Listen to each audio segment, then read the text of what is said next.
এই লড়াইয়ের পথে হাঁটতে গিয়ে যদি কারোর সাথে বিচ্ছেদ হয়, সে যে কেউই হোক না কেন, সে বিচ্ছেদ যন্ত্রণা, সে বিচ্ছেদ প্রচণ্ড কষ্টের।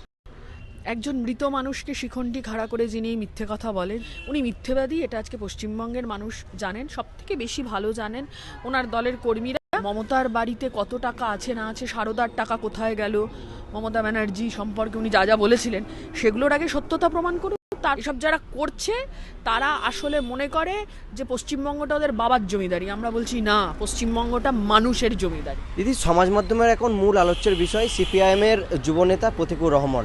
আজকে তো রাজ্য কমিটির বৈঠক ছিল, কি আলোচ্য বিষয় থেকে কি উঠে এলো, প্রতিকুর নিয়ে কী করতে হচ্ছে যদি একটু দর্শকদের বলেন।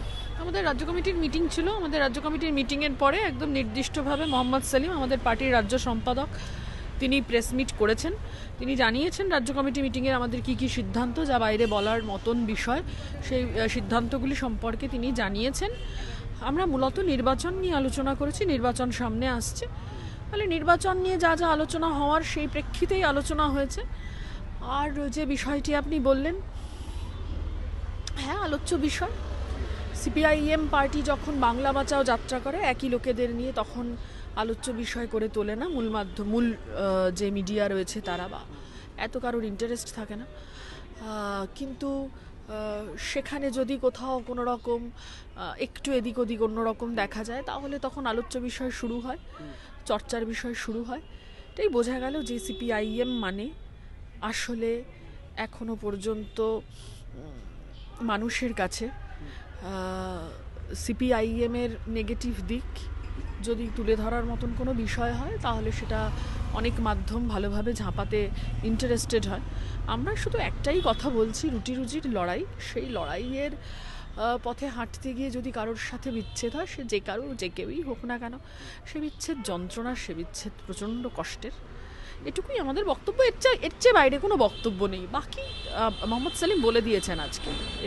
দিদি, আরেকটি বিষয়, এই যে তুমি বললে যন্ত্রণার এবং কষ্টদায়ক, এই কথা একই কথা সেলিমবাবুর মুখ থেকে আমরা শুনলাম যে সন্তান হারানোর মতো বিষয়।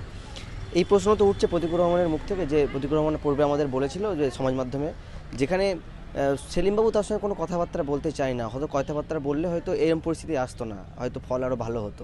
এই করতে কতটা সত্য? প্রতিকুর কি বলেছে সেটা প্রতিকুরের বিষয়, নিজস্ব বিষয় একদম। এই প্রশ্নে আমার যা বলার আমি তা বলে দিয়েছি। আমাদের বলছিলেন না একরকম বিষয়, আমাদের গোটা রাজ্য কমিটি কেন, গোটা মানে যারা যারা হচ্ছে যে এই রুটি রুজির আন্দোলন, লড়াই, লাল ঝান্ডার লড়াই, এই লড়াইকে ভালোবাসেন, এই যন্ত্রণার সবার। সেলিমদা বলেছেন, আমি আলাদা কথা কি হবে, আলাদা কথা বলার কিছু নেই। দিদি, একদম অন্য প্রসঙ্গের দিকে যাব। ইতিমধ্যে একটি সমাজ মাধ্যমে একটি সাক্ষাৎকার মুখ্যমন্ত্রীর তা সম্প্রচার হয়েছে, এবং সেখানে মুখ্যমন্ত্রী বলছে সপ্তম বামপন নাকি জ্যোতিবাবু চাইতেন না, এটি নাকি বলেছিলেন। এই করতে অতটা সত্য? একজন মৃত মানুষকে শিখণ্ডি খাড়া করে যিনি মিথ্যে কথা বলেন, ঝুড়ি ঝুড়ি মিথ্যে কথা যিনি বলেন, তাকে নিয়ে এত আলোচনা করার কিছু নেই। উনি মিথ্যেবাদী, এটা আজকে পশ্চিমবঙ্গের মানুষ জানেন, সবথেকে বেশি ভালো জানেন ওনার দলের কর্মীরা। সেই জন্যই সততার প্রতীকের হোর্ডিংটা ওনারা নিজেরাই সরিয়ে দিয়েছেন। 2011 সালের আগের থেকে আমরা তো দেখছিলাম সততার প্রতীকের হোর্ডিং ছিল। আজকে ঘুরে দেখুন না গোটা পশ্চিমবঙ্গে কটা সততার প্রতীকের হোর্ডিং দেখা যায়।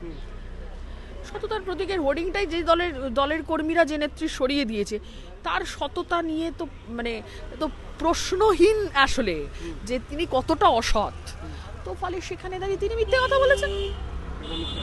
দিদি, আরেকটি বিষয়, একদম তারই দলের মুখপাত্র কুণাল ঘোষ, তিনি একদম বলছেন যে আলিমুদ্দিনে যা কথাবার্তা হবে তিনি নাকি 10 মিনিটের মধ্যে সেই আলোচনার বিষয় সমাজ মাধ্যমে দেওয়ার ক্ষমতা রাখেন। আজই তো বৈঠক ছিল, আমরা গতকালও জানি বৈঠক ছিল, বলছি 10 মিনিটের মধ্যে কোনো কিছু তো দেখতে পেলাম না। এত বড় কথা বলছে, কিসের নিরিখে বলছে? কোনো কি আপনাদের এই সিপিআইএম দলের মধ্যে কোনো কি মির্জাফর লুকিয়ে আছে, এমনটি কোনো আশঙ্কা আছে কি? ওটা কুণাল বাবুকে জিজ্ঞেস করুন, উনি বলেছেন তো, উনি এই সমস্ত প্রশ্নের উত্তর ভালো দিতে পারবেন। আমাদের এরকম কিছু জানা নেই, এটা কুণালবাবুই উত্তর দিতে পারবেন। আর তারও আগে তাকে এই উত্তর দিতে হবে যে মমতার বাড়িতে কত টাকা আছে না আছে, সারদার টাকা কোথায় গেল, মমতা ব্যানার্জি সম্পর্কে উনি যা যা বলেছিলেন সেগুলোর আগে সত্যতা প্রমাণ করুন। তারপর সিপিআইএমকে নিয়ে এত কথা আমি শুনবো কেন শুনবো তার আগে তার মুখ থেকে এত কথা? যুবসাথী প্রকল্প ইতিমধ্যে যে খুব গুরুত্বপূর্ণ যুবসাথী প্রকল্প, বেকার ভাতা বলা হচ্ছে, বলছি যে এই প্রকল্পের ভিত্তিতে যে তৃণমূল বলছে যে সামনের সারিতে যারা এখানে অ্যাপ্লিকেশন করছে তারা নাকি সিপিএম এবং বিজেপির লোক। বলছি এই সরকারি প্রকল্পের টাকা কি কোনো দলের লোক নিতে পারবে না, এরকম কি কোনো বাধ্যতামূলক আছে বলে মনে হয়?